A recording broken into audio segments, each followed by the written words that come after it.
tudo bem com vocês? Espero que estejam todos muito bem, não é mesmo? Com saúde, que é muito importante. Bom, para quem ainda não me conhece, eu sou a professora Fabiola Cruz. Eu atuo na educação de jovens e adultos. Para deixar essa aula mais inclusiva, eu vou me descrever para você. Eu sou uma professora negra, de olhos castanhos escuros, cabelos também castanhos escuros, mais ou menos aqui na altura dos ombros. Hoje estou vestindo uma blusa verde e estou no estúdio da Multirio. Atrás de mim tem uma estante com alguns livros, objetos decorativos. Pessoal, vocês imaginam sobre o que é a aula de hoje? Olha aí, nós vamos falar sobre texto, sequência lógico-temporal. Você sabe o que significa isso? Bom, para um texto não ser confuso, ele precisa ter início, meio, precisa ter também um fim. Não é isso? Senão acaba confundindo a nossa leitura. A gente não consegue interpretar o que aquele texto realmente quer dizer. Então, a gente precisa entender o passo a passo de um texto, não é mesmo? Não é mágica, é estratégia. E eu vou apresentar toda essa estratégia na construção de um texto para você. Vamos começar? Eu vou apresentar um primeiro slide que mostra esse passo a passo. Introdução. Na introdução, são apresentadas as personagens, bem como suas características físicas e psicológicas. Situa o leitor no tempo e no espaço da narrativa. A introdução de um texto faz o leitor se interessar pelo texto. Ela apresenta o que será desenvolvido no texto. Logo após, nós temos o desenvolvimento. No desenvolvimento, são apresentados conflitos, ou seja, as diversas situações nas quais as personagens serão envolvidas. Essas situações caminharão para o ápice do texto. O desenvolvimento, pessoal, é o segundo momento, onde são apresentados o desenvolvimento, as ideias do escritor. Logo depois, nós temos a conclusão.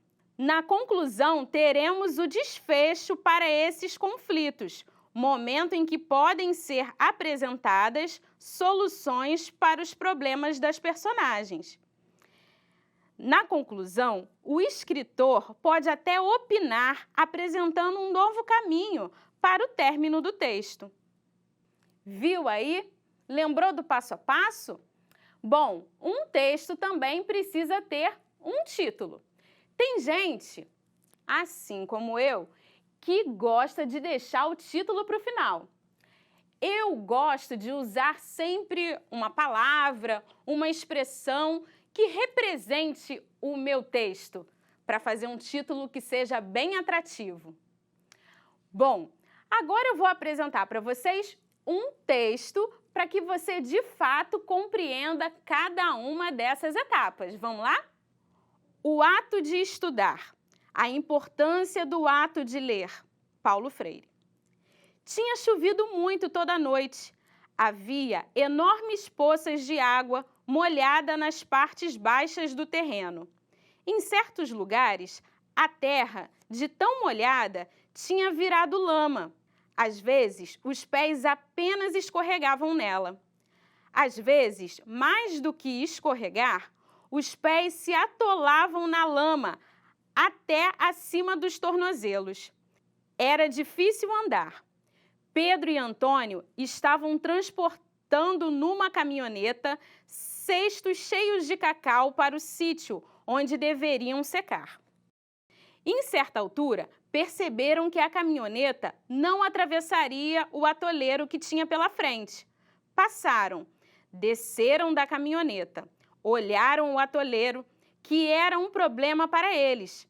Atravessaram os 2 metros de lama, defendidos por suas botas de cano longo. Sentiram a espessura do lamaçal. Passaram, discutiram como resolver o problema. Depois, com a ajuda de algumas pedras e de galhos secos de árvores, deram ao terreno a consistência mínima para que as rodas da caminhoneta passassem sem atolar. Pedro e Antônio estudaram, procuraram resolver e, em seguida, encontraram uma resposta precisa. Não se estuda apenas na escola. Pedro e Antônio estudaram enquanto trabalhavam. Estudar é assumir uma atitude séria e curiosa diante de um problema. Gostaram desse texto? Fizeram uma reflexão enquanto liam comigo o texto? Bom, pessoal, eu apresentei para vocês o texto dividido por etapas. Prestou atenção nisso? Eu espero que sim. Mas, se você não prestou atenção, eu vou voltar em cada uma das partes em que eu dividi o texto para que você se atente. Vamos lá comigo? Nessa primeira parte, que eu tenho título, eu tenho também o início do meu texto, que é a introdução. Tinha chovido muito toda a noite, então essa aí é a parte introdutória do meu texto. Esse aí é o desenvolvimento do texto. Bom, nessa parte, o texto já começa assim. Em certa altura, perceberam que a caminhoneta não atravessaria o atoleiro que tinha pela frente, e daí por diante. Na última parte do texto, eu tenho a conclusão, e essa conclusão começa assim. Pedro e Antônio estudaram, procuraram resolver e, em seguida, encontraram uma resposta precisa. Percebeu? Quando o texto possui uma sequência lógica, a gente consegue compreendê-lo com muito mais facilidade. Não é verdade? Bom, pessoal, eu agora vou propor uma atividade para você.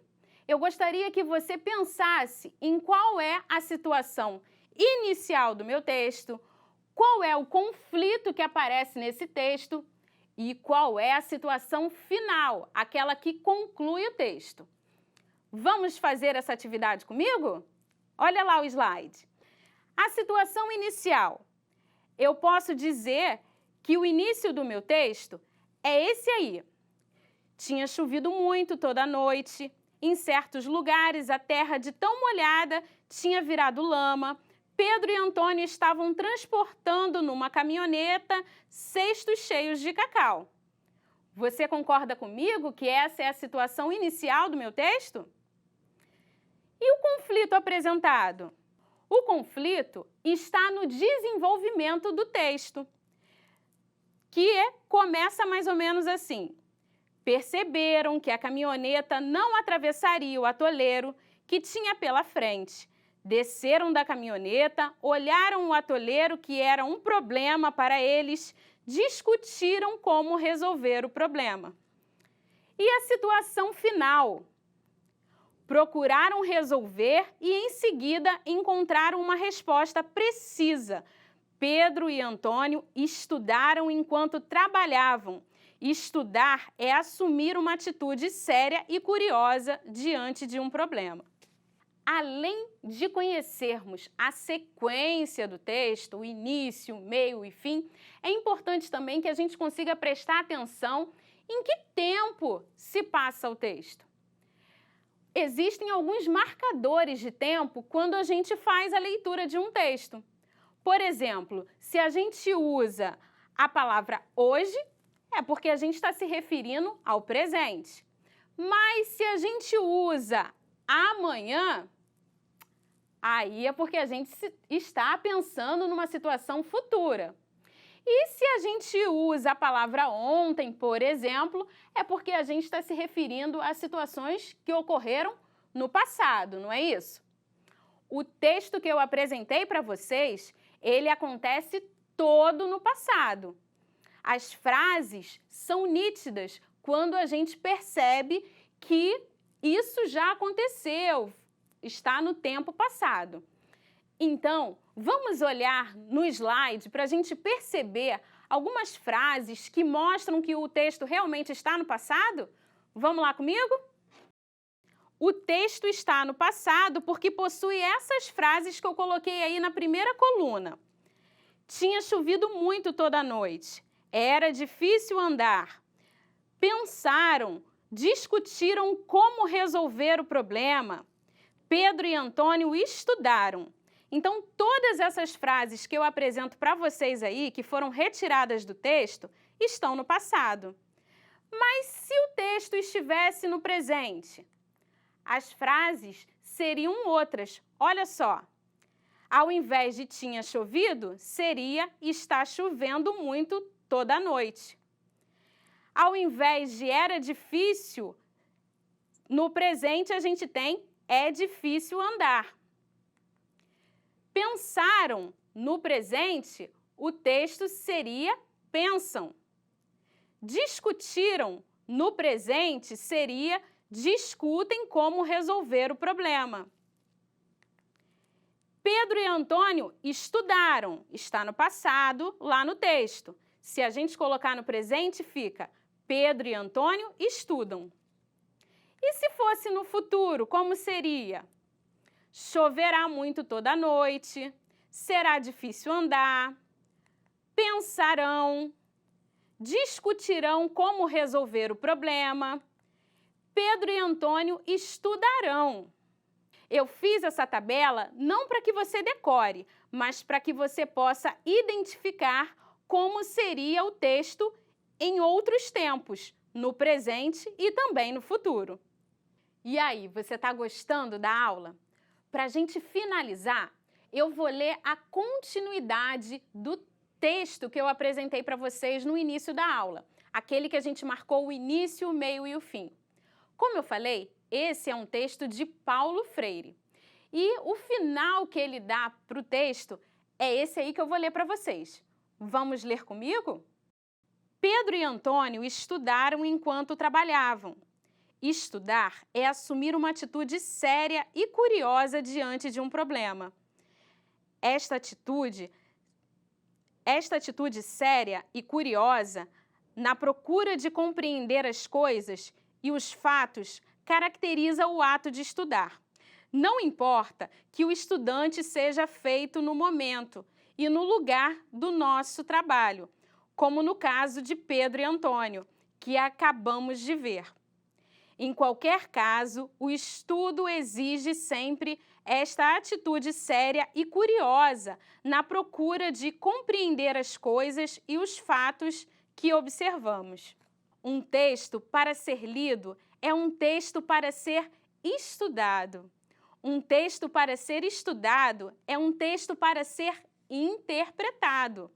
Não podemos interpretar um texto se o lemos sem atenção, sem curiosidade, se desistimos da leitura quando encontramos a primeira dificuldade.